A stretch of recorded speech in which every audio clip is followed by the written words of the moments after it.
Welcome back, respected ones. Again, from another topic, again from educational psychology. A new topic is scaffolding in teaching learning process. Nowadays, we tell that teacher is not a controller, but teacher is a scaffolder inside the classroom, and so on and so on. What is this scaffolder? What is the process of scaffolding? And how can you make use of this scaffolding in your teaching learning process in an effective manner? Or we can just look all these items. First, we can define scaffolding, or we can look what scaffolding is.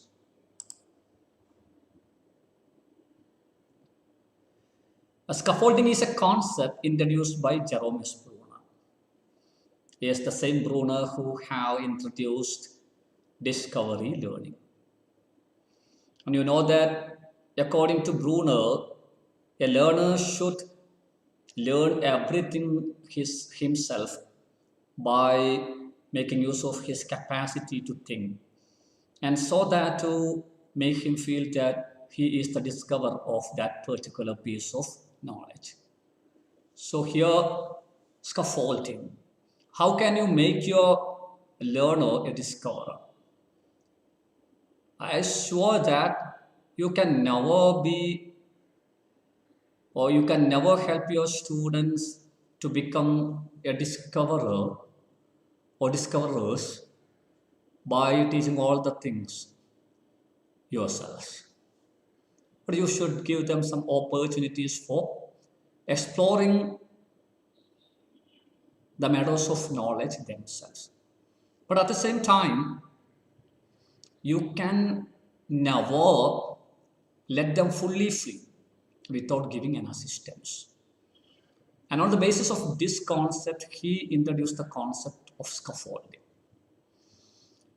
So scaffolding is a concept introduced by Jerome S. Bruner, which states that if students are provided needed support in learning something new or in discovering something new, there is a better chance of making use of the knowledge independently in life situations.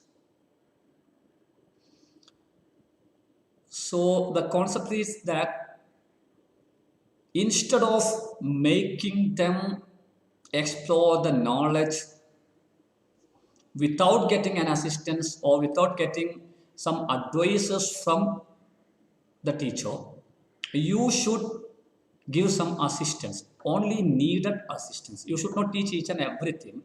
You should not collect each and everything, but you should just give a support when it is needed. And then the knowledge they gain can be utilized in actual life situations in more effective manner. And this concept is known as scaffolding. So scaffolding is the concept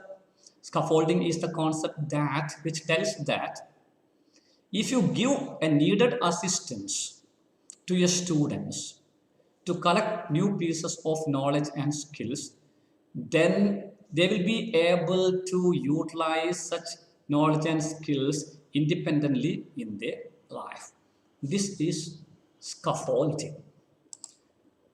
Now we can look at the steps in scaffolding. If you're asked what are the different steps in scaffolding, you can list this one.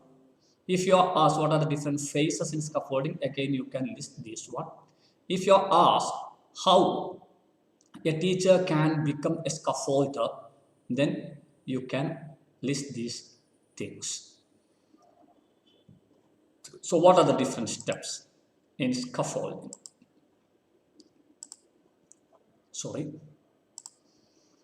The first step or the first phase is normal presentation by the teacher by coping with the level of the students. First of all, the teacher presents the new learning item on the basis of the nature of the students, the age level of the students, the communication capacity of the students, the intelligence level of the students. So, presentation of the task in the normal manner. That is the first step in the process of scaffolding. Then the second step is teacher then presents the problem and thinks aloud as he is going about solving it. So first he starts the class in a normal manner. Then he presents the problem and thinks aloud as he is going about solving it. How can you think aloud? Thinking is a mental process. Then here we are telling that thinking loudly. There's a contradiction. Yes, you have to make use of soliloquy. You will be speaking to yourselves. And students should feel that you are speaking to yourselves. So you will just tell, how can I tell the action which is going on in my life, or which usually happens in my life? How can I tell it in English? So this is thinking loudly. And this is the second step. And the third step is he shows how a solution is arrived at by combining actions, images, and languages. And after pretending that he is thinking to solve a problem, he himself arrives some actions, images, and language. He uses some how a solution is arrived. So how he can arrive a solution. He shows how a solution is arrived at by combining actions, images, and language. He thinks, yes, I can just make use of the structure called subject plus S form, and he just shows the picture of sun. Then how can I tell the usual action of sun in the morning? So he shows how a solution is arrived at by combining actions, images, and languages. And the fourth step, he repeats this process 2 more times, asking questions of the students along the way. So he repeats, how can I tell this one in English language? My dear students, if I have to tell that I always do something like cooking or brushing my teeth, how can I tell all these things?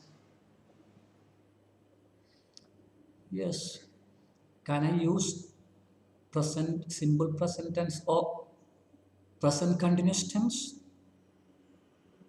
Yes, he repeats this process 2 more times, asking questions of the students along the way. He asks questions to himself and he also asks the questions to the students. And this is the fourth step. Then the fifth step is he gives positive response to each answer.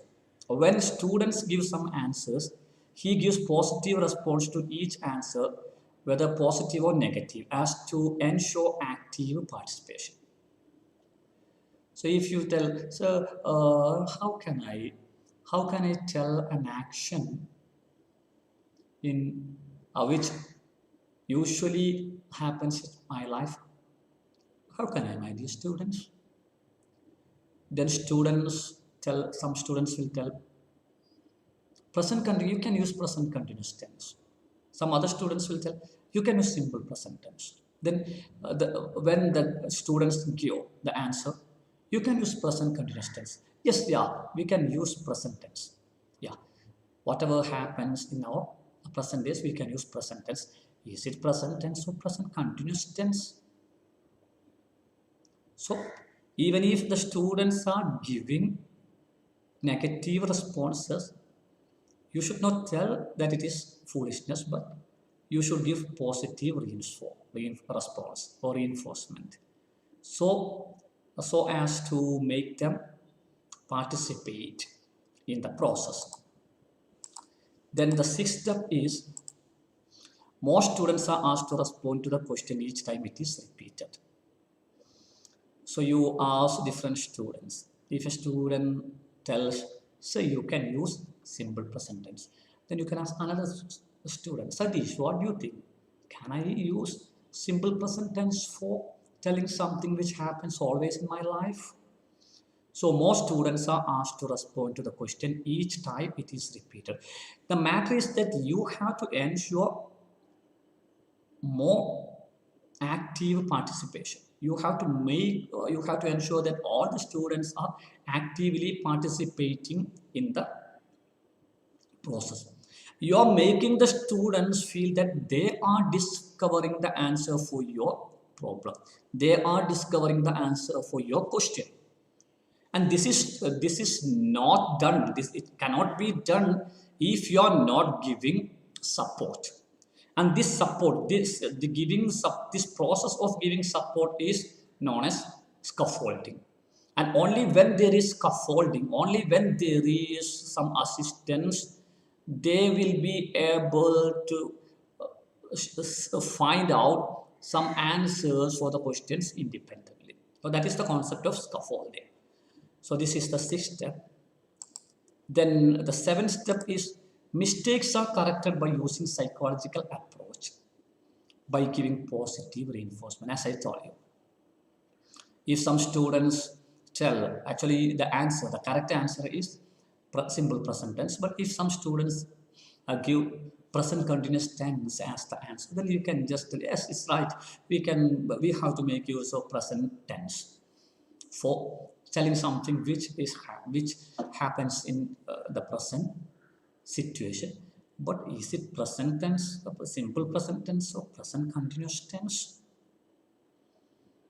So you can correct the answers by using psychological approach. And the eighth step is when understanding appears to be achieved, students join him in solving a new problem. So when you feel that they have got the idea to solve that particular problem, another question is asked, then again the process is being repeated. And ninth step is understanding is checked as they solve problems. If more instruction is needed, more modeling is provided. So you verify whether they have got the idea or not. And if more instruction is needed, you will be giving new models, new examples to make them understand the item more.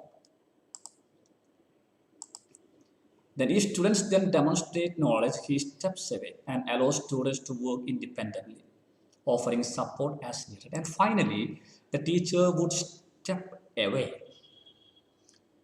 by allowing the students work independently. You have already given needed support. Let them do themselves. Let them discover now. Actually, if you tell them to discover the knowledge without giving any assistance, it is not possible. Because according to Vygotsky, there should be some MKOs, more knowledgeable others, for constructing knowledge. There are different levels of understanding in the case of a child. The first understanding level is that they can do anything or they can understand some items without the assistance of other people. Then comes zone of proximal development. And this zone of proximal development is the second stage or second level. And to reach that development stage, a child needs the assistance of MKOs, that is more knowledgeable others, maybe parents, maybe teachers, maybe senior students. And something else is there. that is beyond their understanding, because as a student they will not be able to reach that particular stage until maturity maturity comes to them. So this is scaffolding, giving assistance. Actually, there are not during the first stages of education, they will not be discovering the knowledge, but the teacher should make them feel that they are discovering the knowledge. That is what is happening in scaffolding. So this is something about the concept of scaffolding. Thank you.